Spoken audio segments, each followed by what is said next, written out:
You want to know what breaks her? Not your crying, not your pleading, not your long messages at 2 a.m. What breaks her is when you vanish, when you stop explaining yourself, when she wakes up and you're no longer checking, no longer chasing, no longer there, because silence isn't empty. It's full of everything she took for granted. Comment, she lost access, if you're ready to become the man who never begs again. You were lied to, told to be vulnerable, told to communicate more, told that the more you gave, the more she'd love you.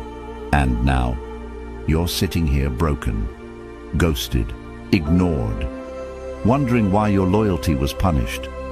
The world isn't built for nice guys. Modern dating is brutal, unforgiving, and full of masks. Men like you are being emotionally drained, used, and tossed aside. And most of us don't even realize the power we gave up. The truth? You were always the prize. You just forgot. And this video will remind you. Number 1, you were always the prize. You handed her the crown without even realizing it, and she wore it not with grace, but with entitlement, turning your loyalty into her leverage, feeding on your attention like it was owed, not earned. She never had to work for your time because you gave it freely, not knowing that what comes easy is rarely respected. And while you bent over backwards thinking love was about sacrifice, she watched from a pedestal you built under her feet with your own spine. You thought if you gave more, she'd stay. If you texted more, she'd love you deeper. If you showed up more, she'd choose you every time. But love doesn't grow in the soil of desperation. It rots there. And what she smelled was not need. It was your belief that you weren't enough unless she told you so. You begged without words, just with your availability, your instant replies, your sleepless nights wondering if she read your message and just didn't care enough to respond. You convinced yourself that maybe she's busy, maybe she's confused, maybe she's afraid. No, she saw the imbalance. She felt your desperation, and she backed off because people only value what they fear losing. And you made her feel like you'd never walk away, like no matter what she did, no matter how distant, cold, or disrespectful she became, you'd still be there. That's not love. That's surrender. That's handing over your crown to someone who never earned it, never asked for it, and ultimately threw it aside when she got bored of playing queen. You were always the prize, not because you had money or looks or status, but because you had loyalty, consistency, fire. But no one sees fire when it's always burning just for them. You have to let the flame pull back so they notice the cold. You have to become what you were before you met her, before you lost your edge chasing someone who never looked back. You don't become more valuable by giving more. You become more valuable by remembering that your worth isn't something to be proven. It's something to be realized. And once you realize it, the game changes. You stop explaining yourself. You stop waiting. You stop chasing. Because kings don't run after what walks away. They build, they rise, and they let the ones who couldn't see their worth fade into the fog of their past. You were always the prize. She just didn't treat you like it. And now, she doesn't get to. Number 2. Pain is the pathway to power. The pain you feel isn't a punishment. It's the gateway, the revelation, the crack in the illusion she built. And every tear you've shed is a chapter in the story that ends with your rebirth. You weren't weak because you cared. You weren't soft because you believed in the promise of forever. But now you know better. Because that pain, the one that grips your chest in the dark, the one that plays back memories like a loop you can't mute, is your transformation calling you. It's life itself ripping off the blindfold, tearing away the comfort so you're forced to see what's real. And what's real is this. She left. And she didn't just leave your life. She left you questioning your value, your reality, your worth. But that pain, that excruciating emptiness, is the tool that carves your next version. You either collapse beneath it or you carve your edge with it. Most men numb themselves. They run into distractions, into the arms of another woman, into the glow of their phones, into the haze of substances that cloud the hurt but never kill it. But the men who rise, they do the opposite. They sit with it, they bleed with it, they listen to it. Because pain is information. It tells you what mattered too much, where you gave too much, and where you forgot who the hell you were. She didn't just break your heart. She exposed where you were still asleep. That pain is now the spark. And if you're brave enough to stop running and start facing it, it will build you. It will sharpen you. You'll learn that your worth was never defined by who stayed or left. You'll realize that you're not rebuilding to get her back. You're rebuilding so no woman ever holds that kind of power over you again. The pain is the invitation to rise, to evolve, to remember that you were never meant to stay broken. And if she saw your pain and walked away, then she doesn't deserve the man who rose from it. And if this truth has lit even a spark inside you, then imagine what an entire guide built on these principles could do for your life. The Stoic Relationship Blueprint isn't just a book, it's a weapon. It's everything they never wanted you to know about walking away, standing tall, and never chasing again. This isn't theory, this is survival. It shows you how to detach, how to rebuild, how to be the man who doesn't flinch when she pulls away. Once you have it, it's yours forever. You don't rent power, you own it. And this book will sit quietly on your phone, always ready, always waiting, always reminding you who you truly are. If you've ever stayed too long, begged too hard, or broken yourself to keep someone who wouldn't even text back, this is your answer. This is your beginning.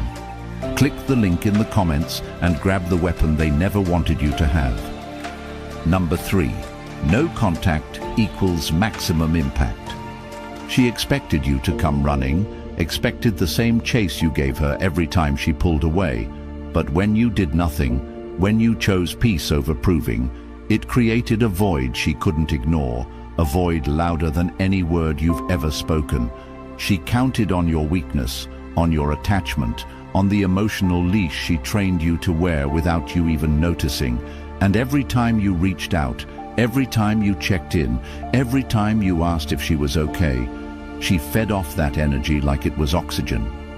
But the day you chose to disconnect, not just in action, but in thought, in presence, in focus, that's the day everything shifted. You see, she didn't miss you when you cried. She didn't miss you when you poured your heart out in long texts that she barely read.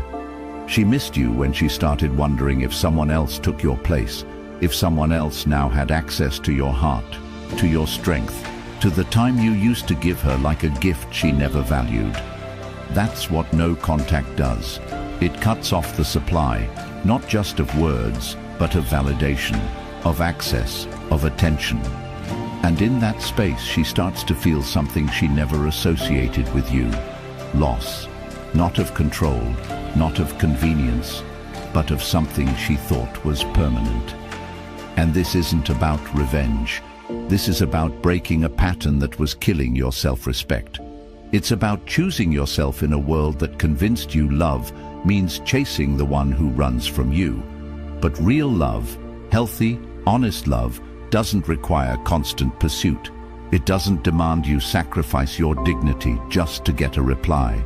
So when you go quiet, when you stop trying, when you pull back not to punish but to protect, she feels it. In her scrolling, in her wondering, in her sudden need to check your page after weeks of ignoring your messages. She may not admit it, but she will feel it. Because the man who once chased now walks with purpose. And the absence she took for weakness becomes the moment she realizes she may have just lost someone irreplaceable. Number 4, stop texting, stop watching, stop caring. Every scroll through her feed, every late-night text you type and delete, every second spent wondering what she's thinking, is another drop of your power handed to someone who already decided you were replaceable. And yet, here you are, holding on to the fantasy version of her, the one who cared, the one who smiled, the one who made you feel like you were everything, while ignoring the reality. She chose distance. She saw your value and didn't honor it. She knew your heart and treated it like a safety net. And the longer you stare at her stories, the more you wait for that one message, the more you analyze her every online move, the more you chain yourself to a woman who's already walked out of the door in her mind. This isn't about being strong, it's about being free. Because you'll never find peace in a place you lost yourself. You'll never rebuild your confidence while you're still playing detective in her digital life. You have to cut the cord, not because you hate her, but because you finally love yourself enough to stop bleeding for someone who won't even give you clarity. And yes, it will hurt. It'll feel like detox, like your fingers are rebelling against your mind every time you stop yourself from typing one more message. But that discipline, that's the beginning of transformation. Because every moment you don't check, every time you let her wonder instead of feeding her ego, you get a little stronger. You come back to yourself. And eventually, the pull fades. The memories lose their grip. And you start to see her for who she really was. Not the highlight reel, but the reality. The woman who needed you to chase just so she could feel wanted. The woman who stayed connected just enough to keep you hanging. You deserve more, and you'll never get it while you're still watching, still waiting, still hoping. Log off, delete the thread, free up the space she never earned. Because the moment you stop giving her the audience, her act falls flat, and in the silence she left behind, something new grows. You, the man who doesn't just survive heartbreak, but rewrites the script entirely. Number 5. Flip the narrative. She starts chasing. When you stop feeding her attention, when you cut off the validation supply she relied on to keep herself emotionally inflated, her world doesn't just quiet down, it starts questioning itself, because you were the consistent rhythm she took for granted. And now that it's gone, the emptiness isn't just noticeable, it's deafening. She never respected what was always available, and the moment you remove yourself not with anger but with indifference, it creates a vacuum where her ego once thrived. She expected loyalty on demand, interest without effort, affection without reciprocation. But now that the faucet has been turned off, now that you're no longer the emotional backdrop to her life, the fear sets in. Not the fear of losing you, but the fear of losing what your attention gave her. Significance. She may act like she's fine, she might post more, laugh louder, show up looking better than ever. But every move is calculated to provoke your response, because the game changes when you stop playing by her rules and rewrite them without even announcing it, when you stop proving your worth and simply live like you already know it, and she can feel that shift before you even say a word. It shows up in your lack of reaction, your focus on your own lane, the absence of energy that once orbited her unpredictability like gravity. And as days go by and the silence lingers, it does something she didn't anticipate. It makes her doubt herself. She'll wonder if someone new captured your attention, if you finally saw through the emotional games, if you stopped seeing her as the finish line and started seeing her as just another checkpoint along the way. And in that wondering, a fire ignites that she never felt when you were chasing her. Because now you're the one she has to figure out. The mystery she once thought she solved. And women don't chase when they're in control. They chase when control slips through their fingers. This isn't manipulation.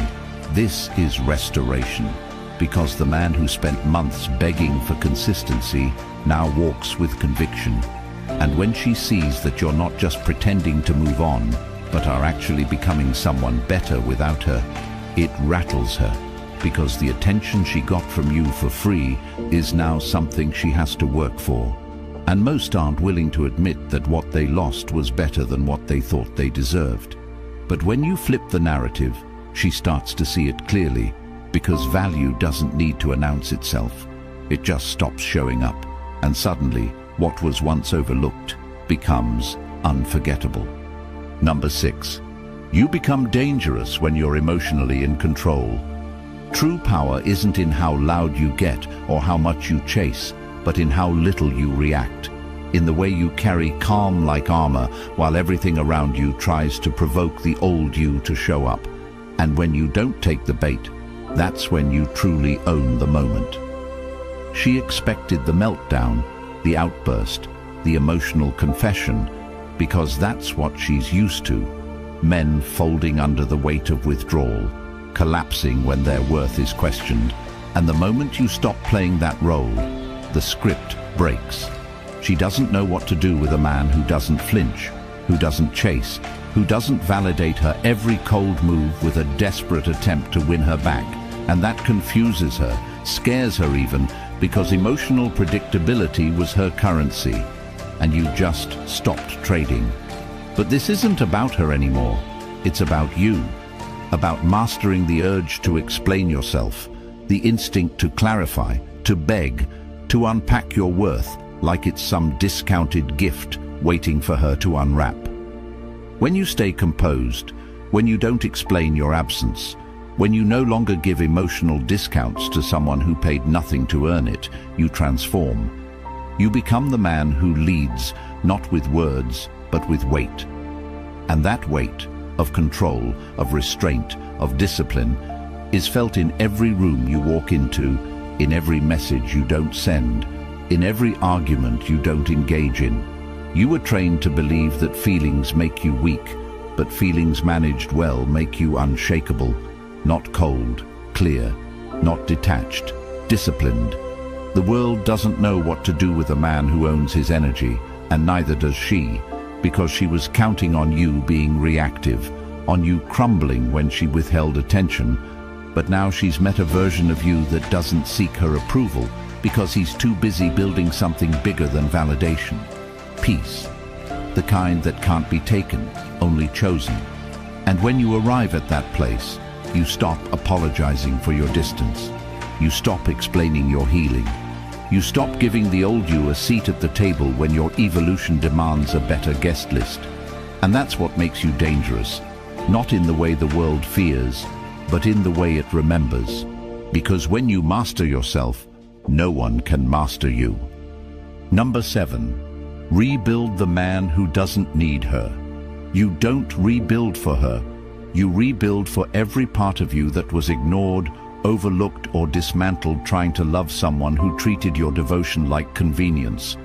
Because the truth is, the man who rises from this isn't driven by revenge, but by remembering who he was before the world taught him to shrink to fit her comfort. You rebuild not to make her jealous, but because you're tired of being small to make someone else feel big.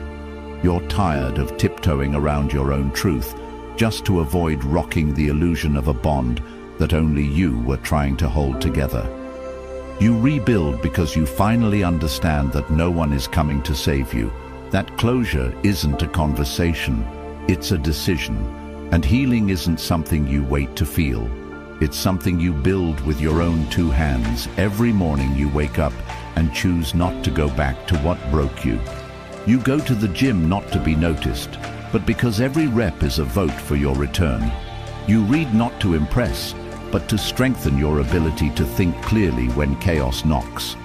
You build routines not to distract yourself from her, but to anchor yourself so deeply in your own power that the thought of chasing someone who once discarded you feels absurd. You rebuild because the version of you that allowed half-love is no longer welcome in the life you're creating, because that man, the one who stayed too long, tolerated too much, apologized for existing, he served his purpose, but he's not invited into your future. You rebuild because life didn't break you to bury you. It cracked you open to reveal that you were living too small, too quiet, too afraid of losing someone who never feared losing you. And now that you know that, you can't go back. You don't need her closure, her explanation, her sudden epiphany that maybe you were worth it all along.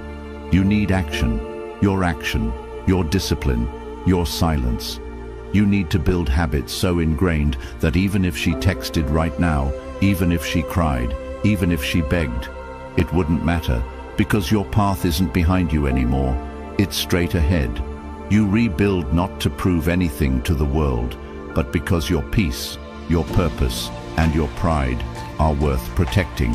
And when you rebuild from this place, something changes in your energy, in your eyes, in your posture. You stop hoping she'll notice. You start realizing she doesn't matter, because the man you're becoming doesn't ask to be seen. He's undeniable. He doesn't seek validation. He creates impact. He doesn't wait to be chosen. He walks in as the choice. And that version of you, he's not just healing, he's unrecognizable. If something in your soul finally woke up while hearing this, then don't go back to sleep. Don't return to the woman who made you question your worth. Don't sit around waiting for the apology that's never coming. It's time to build a version of you that no woman ever forgets, and no situation ever breaks. And if you've had enough of sacrificing your peace for people who never earned your presence, then you already know what to do.